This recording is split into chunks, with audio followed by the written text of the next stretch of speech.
Tanto il miglior tempo il 57,35 di Simone Mazza. Noi si prosegue in acqua la quarta serie, blocchi la terza.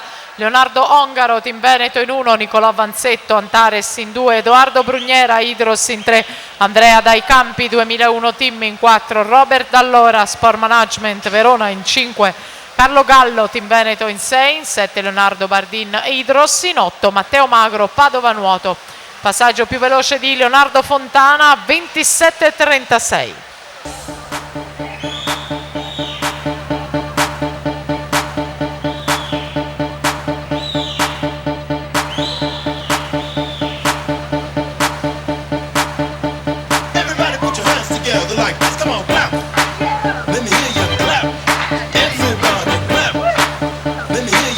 Intanto gran bel tempo di Leonardo Lucato, 55,93 per lui che si impone e senza mezzi termini va al